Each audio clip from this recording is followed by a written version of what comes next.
क्या शंकराचार्य जी को high court से मिलेगी एंटीसिपेटरी बेल या फिर उत्तर प्रदेश की पुलिस उन्हें गिरफ्तार करके भेजेगी जेल? गिरफ्तारी कभी भी हो सकती है। यद्यपि शंकराचार्य स्वामी अभिमुक्तेश्वरानंद बार बार इस बात को कह रहे हैं कि हम पुलिस की जांच में सहयोग करेंगे। हमारे दरवाजे यानी काशी स्थित गंगा घाट का श्री विद्या मठ हमेशा पुलिस के लिए खुला हुआ है। वह जब चाहे हमसे सवाल करें, हम जवाब देंगे। वह जब चाहें हमारे यहाँ आ सकते हैं, दरवाजे खुले हुए हैं। दूसरी तरफ जब पूछा गया कि क्या इस मामले की केंद्रीय अन्वेषण ब्यूरो से जांच कराई जाए, तो उन्होंने कहा कि सीबीआई भी तो उन्हीं की है। पुलिस और सीबीआई में कोई खास अंतर नहीं है। जैसा वह चाहेंगे वैसा करेंगे, उनके इशारे पर ही ऐसा होगा।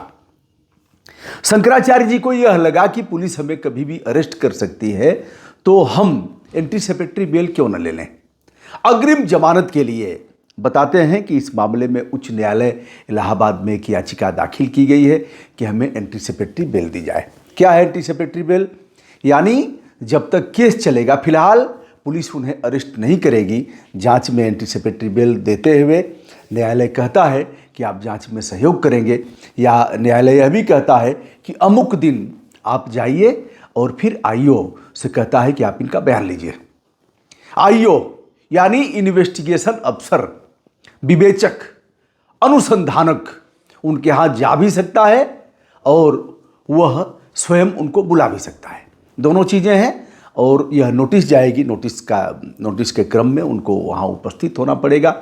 दो लोग हैं, एक तो स्वामी अभिमुक्तेश्वरानंद शंकराचार्य जी हैं और दूसरे मुकुंदानंद जी हैं। 2-3 नाम और हैं, उसमें किसी को भी पुलिस अन्वेषण के दौरान कुछ और नाम भी शामिल कर सकती है। नाम कोई भी हो सकता है, हम भी शामिल हो सकते हैं। जिसको पुलिस अन्वेषण में चाहेगी उसको शामिल कर लेगी। ऐसे कोई दंगा फसाद होता है, कोई चक्का जाम होता है, तोड़ फोड़ होती है, तो शेष इतने नामजद और इतने अज्ञात में किसी को ठेल देगी। हो जाता है, मैंने इसको झेला है, देखा भी है।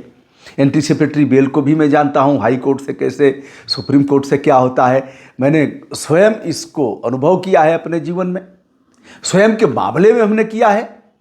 हमारा वीडियो उच्च न्यायालय चंडीगढ़ में देखा गया। बताऊंगा यह सब रहस्य दोस्त, कैसे कैसे मैं झेला हूं इस मामले को, जिस व्यक्ति को मैं जानता नहीं था।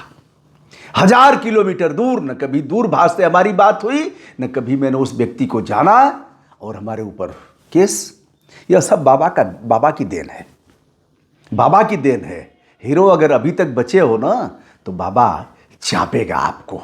और कभी न कभी जो लगातार कानून में संशोधन और जो लगातार धाराएं बढ़ाई जा रही हैं, उसका दंड निर्दोष लोग भोग रहे हैं। कितने लोगों ने अपना जीवन समाप्त कर लिया, कितने लोगों की खेती बाड़ी बिक गई। मैं भी, कम से कम हमारे भी। अब आप कहेंगे शंकराचार्य जी का वीडियो कर रहे हैं और आप अपना दुखड़ा रो रहे हैं। वह दुखड़ा तो कभी जीवन में भूल नहीं सकता, और उस दुखड़ा की देन है हमारा दाढ़ी वाला बाबा। दाढ़ी वाले बाबा ने ऐसा कारनामा किया है कि जिसको चाहे फंसा दिया जाए, जिसको चाहे। मैं तो बता रहा हूं ना, मुझे पता भी नहीं था। बहरहाल कोर्ट ने हमारा वीडियो देखा और हमें एंटीसिपेटरी बेल मिली, और यह कहा गया कि यह कहां वीडियो में ऐसा है। नीचे वाले जज साहब ने इसे देखा क्यों नहीं, यानी सेशन कोर्ट ने इसे देखा क्यों नहीं। और ऐसे थोड़ा ही लगता है यह धारा, ऐसे होता है वकील साहब, तब यह धाराएं लगती हैं। एंटीसिपेटरी बेल मिल भी सकती है शंकराचार्य जी को, और एंटीसिपेटरी बेल नहीं भी मिल सकती है। अब नहीं मिलेगी तो पुलिस के सामने और भी अधिकार खुला हुआ है कि साहब आप तो हाई कोर्ट गए, एंटीसिपेटरी बेल मिली नहीं, और अब हम आपको अरेस्ट करेंगे। बहरहाल शंकराचार्य जी का एक और भी दावा है कि स्वयं जो आशुतोष ब्रह्मचारी नामक शख्स ने कराया है, उसके कई जगह फोटो भी देखे जा रहे हैं। अगर देखा जाए सोशल मीडिया पर, तो डीआईजी इत्यादि के साथ फोटो हो सकते हैं। इसमें यह नहीं है कि इनकी गुटुरगु और चाल रही हो। लेकिन श्री राम भद्राचार्य जो सीधे सीधे आशुतोष ब्रह्मचारी के गुरु हैं, वह अभी भी स्वामी अभिमुक्तेश्वरानंद को लिए हुए हैं, आड़े हाथे ले रहे हैं और कह रहे हैं कि यह दोषी हैं। दोनों एक दूसरे पर हमलावर थे, और अक्कड़ बक्कड़ बाबा बोलते रहते हैं। कौन? अरे जगत गुरु जी बोलते रहते हैं। कभी कहेंगे कि फला फला फला जो ब्राह्मण है इनको अपनी लड़की नहीं देना चाहिए, और यह है, ऐसे हैं वैसे हैं। आप सुने भी हैं, हमको कोई कहने में गुरेज नहीं है। कभी अभी कहते हैं कि इसको समीक्षा अधिकारी बनवा दो, तो बाबा को नहीं पता है, क्षमा करने योग्य हैं। मैंने कहा भी था एक आध बार अपने वीडियो में, जब उन्होंने बोला था उस बाबा को, किसे? पीले पीले वस्त्र वाले बाबा को, आप समझ गए होंगे, स्वामी प्रेमानंद जी महाराज को। तो हमने कहा कि जगत गुरु क्षमा करने योग्य हैं, श्री राम भद्राचार्य क्षमा करने योग्य हैं, बोलते रहते हैं।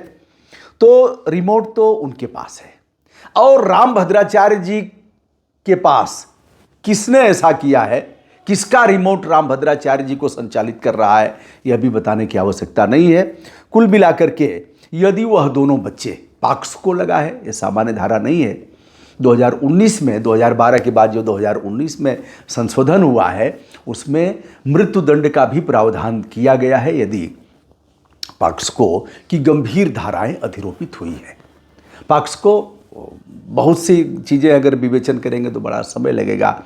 स्पर्श करना है, और फिर उस तरह की बातचीत करना है, उस तरह की वीडियो दिखाना है, उनको कामुकता की तरफ प्रेरित करना है, उनके साथ छेड़छाड़ करना है, उनके साथ और भी यौन दुर्व्यवहार करना है।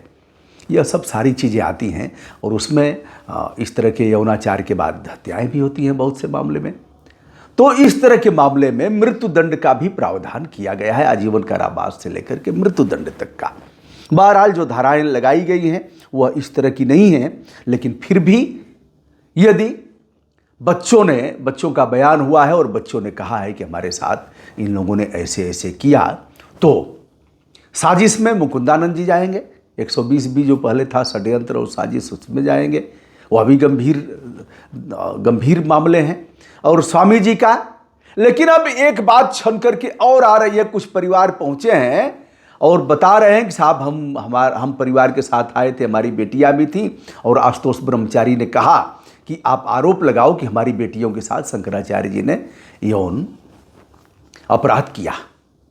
वो व्यक्ति पहुंचा है वाराणसी के श्री विद्या मठ में, और कहा गया है कि हमसे ऐसे ऐसे कहा गया, और न करने पर इसका परिणाम बुरा होगा, यह भी कहा गया। अब इस बात में कहां तक सत्यता है? फिलहाल जो एंटीसेपेटरी बेल का मामला है, शंकराचार्य जी से पूछा गया तो उन्होंने कहा कि इनके पुलिस पर हमें भरोसा नहीं है, और अन्य प्रदेश में इसकी जांच कराई जाए जहां गैर भाजपा सरकार हो, यह भी कहा है। दूसरी बात कि उनके दरवाजे भी खुले हैं। तीसरी बात यह है कि इस मामले में क्या गिरफ्तारी अवश्यंभावी है, गिरफ्तारी कभी भी हो सकती है, जैसा कि हमने कहा। क्या इस मामले में आदित्यनाथ योगी और शंकराचार्य जी सीधे सीधे दोनों लोग एक दूसरे पर हमलावर हैं? क्या समझौता भी हो सकता है? लेकिन दुशासन और दुर्योधन मुस्कुरा रहे हैं, क्रूर मुस्कान के साथ देख रहे हैं कि मामला तो खूब बढ़िया है। इस मामले में हम सीधे सीधे हमें कोई दोषी नहीं मान रहा है, सीधे सीधे सारा दोष आदित्यनाथ योगी पर मढ़ा जाएगा, और आदित्यनाथ योगी उत्तर प्रदेश की चेयर पर रहेगा, तो यह ठीक नहीं है। कोई न कोई ऐसा मामला मिले जिससे कि योगी को चेयर से हटाया जाए, उस सिंहासन से, और फिर हम किसी और को बैठा सकें मन माफिक, जो यस मैन रहे। योगी यस मैन नहीं हो सकते, लेकिन योगी आदित्यनाथ अहंकारी भी हैं। योगी और सन्यासी की परिभाषा को वह पूर्ण भी नहीं करते हैं। योगी सन्यासी अहंकारी नहीं होता, वह समझौतावादी होता है, क्षमा करता है, लेकिन यह सब चीज़ें, क्योंकि वह राज्य सत्ता भी उनके साथ है, धर्म सत्ता भी है। बहरहाल हम सन्यासी के नाते आदित्यनाथ योगी पर कोई टिप्पणी नहीं कर सकते, और सन्यासी के नाते हम शंकराचार्य जी पर भी कोई टिप्पणी नहीं कर सकते। लेकिन अगर आम आदमी के तरह ट्रीट किया जाए और मुख्यमंत्री के तौर पर ट्रीट किया जाए, तो हम आदित्यनाथ योगी की बुराइयों के प्रति ठीक से हमलावर रहेंगे। हम कहेंगे यह कमियां हैं और इसको निकालिए, आप जो कर रहे हैं अच्छा नहीं है। यह करने का अधिकार भी है, कहने का अधिकार हमारा है। हम मालिक हैं, देश की मालिक जनता है। हम कहेंगे, हम आपके टट्टू थोड़े ही हैं, और आप जो कहेंगे हम उसको थोड़े ही जय जयकार करेंगे। आदित्यनाथ योगी जिंदाबाद जिंदाबाद, हम ऐसे नहीं कर सकते। आपके अच्छे कामों की हम प्रशंसा भी करेंगे और गड़बड़ है तो उसकी डट करके निंदा भी करेंगे। तो दोस्तों क्या होगा, आशुतोष ब्रह्मचारी भी जाएंगे जेल, शंकराचार्य जी जेल जाएंगे क्या? उनके साथ उनके जो शिष्य हैं स्वामी मुकुंदानंद वो अभी जेल जाएंगे या फिर कोई समझौता होगा, यह तो समय बताएगा। फिलहाल स्थितियां और भी गंभीर होती जा रही हैं। मैं हूं ब्रजभूषण दुबे, संपूर्ण आदर के साथ हमारा प्रणाम स्वीकार करें।